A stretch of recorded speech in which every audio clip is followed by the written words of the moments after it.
Dan ini cerita supaya kamu tahu. Jadi berkah betul ya di Indonesia itu lama itu ada Madura, ada Sumatera, ada Banjar. Kalau orang Banjar lebih hebat lagi. Orang Banjar itu di mana-mana pakai bahasa Banjar. Sama seperti orang Madura, di mana-mana orang pakai Madura. Dan orang Banjar kenapa saya bilang lebih? Karena memang sebuah Banjar karena Madura itu induknya kan Syekhona Khalil. Ya tentu yang kita tahu yang modern. Banjar itu punya indukan namanya Syekh Arsad, siapa? Syekh Arsad bin Abdi Somad. Syekhona Khalil itu ngaji sama Syekh Nawawi Banten. Padahal Syekh Nawawi Banten masih ngaji sama Syekh Arsad bin Abdi Somad teman Banjar. Itu uniknya orang Banjar itu. Meskipun hidup di mana-mana pakai bahasa Banjar. Termasuk kiainya siapa yang di Kholi besar di Banjar itu? Siapa itu? Di mana? Ustadz Zainil itu. Enggak, kampungnya apa? Ijen. Sekumpul ya. Itu ngajinya di Bangil. Kamu kira ngajinya di mana? Ngajinya di Mbah Zaini itu ngajinya di Bangil. Tapi jangan kira sama orang Jawa, enggak, sama orang Banjar. Ngajinya di Bangil. Dan kiainya ya orang Bangil, tapi beliau orang Banjar. Mucalnya ya pakai bahasa Banjar. Sehingga orang Bangil enggak bisa ngaji sama kiai itu karena ini bahasa apa itu? Jadi sudah hidup di Bangil itu tetap pakai bahasa Banjar. Kalau kita kan Islam Nusantara, jadi kayak, nah ini penting saya utarakan. Karena apa? Semakin lama itu orang, nah terus ini gitu ya. Saya ini kan baca kitab banyak sekali. Itu tadi saya sudah buktikan sholat sudah ada 5 mungkin. Tak teruskan. Ketika Nabi mau kabundut, sudah susah. Itu dibuka jendela. Itu Nabi masih di dalam. Buka jendela. Ketika melihat orang sholat itu langsung sehat. Ternyata ketika beliau sakit, orang semua di masjid tetap sholat. Masyhur kenangannya Aisyah, kenangan Sayyidah Fatimah. Fastana rawajjuh wasur rawajjuh. Nabi baru nggak sholat berdoa, semua nangis pot. Ternyata aku sukses jadi Nabi, wah bersolat. Semua nangis pot. Padahal beliau sakit. Sudah usi barok, sudah pakai belenggu, sudah di kepalanya sudah diasbu, sudah dimaksud, sudah di. Akhirnya apa? Nabi minta Jong aku gandeng, ben iso sholat, terus dipapa itu Sayyidina Ali bin Fadl itu saudaranya Abdul bin Abbas, Fadl bin Abbas. Terus Nabi yuhada bina rajul ini dipapa Fadl ke Ali. Terus kemudian ikut sholat, ikut jamaah masyhur. Terus akhirnya Abu Bakar mundur, kemudian Nabi ngimami. Lagi-lagi Nabi bunganya itu krono sholat. Jadi semua kenangannya sahabat itu ya sholat. Karena begitu spesialnya sholat, ini era sahabat ya, orang-orang era rasanya. Karena begitu spesialnya sholat, ketika Rasulullah wafat, intaqala ila rafiqil a'la, ini dengerin betul ya Pak. Paling tidak kita pernah punya pikiran kayak orang waras. Jadi kesuwan kayak berpikir orang waras yang lain tak tobat. No. Kemudian ketika Nabi wafat, intaqala ila rafiqil a'la, apa komentar para sahabat? Siapa khalifahnya Rasulullah? Ya orang yang disuruh Nabi sholat. Kata alasan mereka, jabatan negara itu sepele. Wong sholat sepenting itu saja. Abu Bakar sing kon dadi imam. Saya ulang lagi cara berpikir sahabat. Jabatan presiden, jabatan khalifah itu cemen. Wong urusan dunia wae.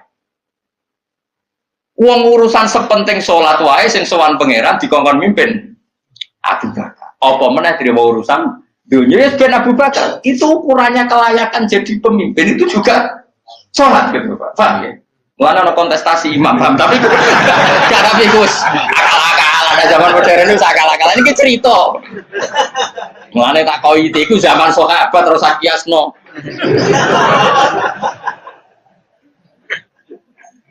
Ya, tapi zaman pernah dengar toh, ketika sahabat milih Abu Bakar alasannya apa? Karena Abu Bakar ditunjuk ngimami sholat. Terus pikiran mereka sholat sepenting itu saja oleh Rasulullah diridakno. Dipimpin Abu Bakar, dia sudah khalifah Abu Bakar. Kayak apa urgensinya sholat sampai semuanya rujukan. Terus Nabi juga ngendikan, somben jong kowe nek masak iku amaliyane ora pati dihisab. Pertama dihisab itu sholat, terus sholat Allah liyane gampang. Lagi-lagi sholat yang dipuji. Tapi sekarang orang Islam modern itu koyo LSM. Jadi pikirannya itu gimana supaya orang kaum marginal itu sing ndi ora supaya ke tengah. Berarti koyo pemain bal, itu rumus-rumusnya kok pemain bal. Orang yang termarginalkan supaya di tengah. Orang-orang miskin bisa dibasmi. Oleh basmi piye malaikat Mikail ora kepen rezeki ning entekno. Jadi gak pikir sampai wong melarat ora salat luwih dibela timbang wong makan salat. Mergo wong makan salat jenenge berjuwis. Nak wong ora salat tapi melarat iku kaum pinggiran. LSM seringane bela kaum pinggiran. Padahal iso wae Allah ngukum wong ora salat rezekine angel. Sing sering salat diparingi barokah urip rezekine jembar. Tapi sebagian wong-wong LSM ya ora kabeh tapi kakean sing ngene iki, paham ya? Sing salat mapan nggo mobil dianggap berjuwis, anti sosial. Sing ra salat terus Allah ngukum melarat, tetep dibela-bela mergo napa marji. Ngene kejogeman melok ngono niku iku wong Islam. Kejogeman iso wae dekne melarat mergo uripe boros. Dhuwit sithik dienggo narkoba, sithik nggo bokeng wong wedok, terus melarat. Bareng melarat, berhubung melarat tetap bela mati-matian. Tapi tak tahu pangeran itu piye. Aku tak hukum malah mbok bela gitu. Lah saiki akeh ora percaya takok aku. Sapa wae wong paling melarat ning donya terus takok ya asal usule. Kira-kira mergo Allah sing dolim apa masalah ngene? Wong merantau sing ning dalan-dalan rata-rata ya ana mutunge. Melarat ning desa isin tukaran mbek Pak Dep ali terus mutung anti silatur rohim minggat sementing rawor dulu.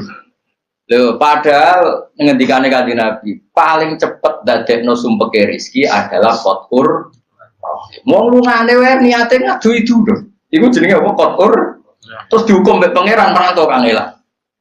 Tapi saya tidak nuduh semua orang seperti itu. Tapi aku yakin nggak mungkin seperti ini tanpa sebab. Tuh bila-bila nih. Mereka kau mau dekaidah marginal berjuis, apa? Marginal. Kalau pikiran ini terus, nanti kita kayak zaman PKI kan.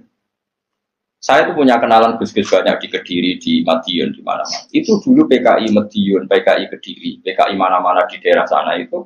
Mangkel kiai, jadi kiai udah kepoyok bos berjuis. Santri yang kerja ngurumat apa? Kebon. Kiai ini tengok-tengok neng omah untuk setoran, jadi nganggep kiai kok ketua geng. Mereka kiai ini neng omah tengok-tengok mulang, nggak santri nih ngurusi kelapane, ngurusi panenane terus disetor. Nggak mungkin antara kiai ketua geng. Terus yang dia gue bilang kau marah, kau marah tuh bukan ngelak. Akhirnya gerakan sama rata. Itu korban pertama PK. Mereka dia ora ibadah, jadi wong sing diparingi jembar kayak pulau ini kan mulang. Terus rukin salam template, dia ketua preman terus setoran ngono ae. Yo mati yo jenenge wong bingung kabeh diprovokasi ngono iku yo. Mati. Akhirnya pertama yang diribas PKI yo kiai, perkarane provokasine ngono iku. Yo kayak agak ana kiai, aku anak kiai putune kiai itu terus cerita. Padahal kiai-kiai iku mapan mergo barokah wa mattaqillah Allahu makhraja. Mesti ora ana wong takwa ora diurusi pangeran. Kulo niku yo ora pati pinter pergawe tapi yo kerupak ya pangeran. Umum yang kaji kulo yo kaji. Umum yang Pak Yurabi yo rabi. Cara aku butuh wae untuk akeh cuma yo. Pokoke gampang kabeh cara gelem. Cuma iki kan njogo toleransi. Sampai wong ora payu-payu yo. Saya tuh pernah ngisi seminar di Madura, di Bata-Bata di sana. Pondok paling besar di Madura namanya, termasuk pondok paling besar itu Bata-Bata sama Gus Yofur. Itu cerita gini, Gus kalau di sini orang alim, kalau ingin nikah gampang, dikasihkan, masih dikasih uang sama calon mertua. Kalau Anda ingin, nanti pulang bisa bawa langsung. Ini Madura, negara Islam. Yang pemandunya itu bilang gitu. Waduh. Aku ngaku kesuwen dari kiai Jawa Tengah. Kesuwen ra tau roh ngono-ngono iku. Jadi saya kaget tuh. Masa gitu ya? Itu ada pendereknya lagi. Pengiringnya tak tanya, apa betul gitu? Oh iya, betul sekali. Padahal kecerdasan Madura itu yang paling bisa ngalahkan kecerdasan Pak Habibie guyonannya. Karena kalau guyonannya Pak Habibie itu tanya, coba ukur ketinggian tiang itu, tiang bendera. Oleh orang Madura dinaikin. Ditanya, kenapa tidak kamu copot? Itu kan tiangnya kan copotan. Kenapa tidak kamu copot ukur di bawah? Oh namanya agak ketinggian Pak.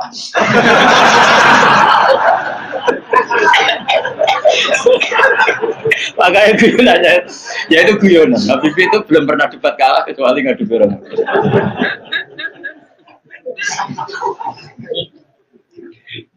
Tapi di sana juga gitu, guyonan. Tapi memang orang Madura itu nak guyon. Orang Madura tak tanya, memang guyonannya goyo. Memang Madura cerdas-cerdas. Jadi wah sekarang iso bayang no itu. Aku pikir itu beda memang. Perasaan saya di sana itu kayak di Thailand karena pulaunya terpisah terus bahasanya beda. Jadi kalau orang Madura ngomong sama orang Madura kayak ada di Indonesia juga. Kayak di Thailand.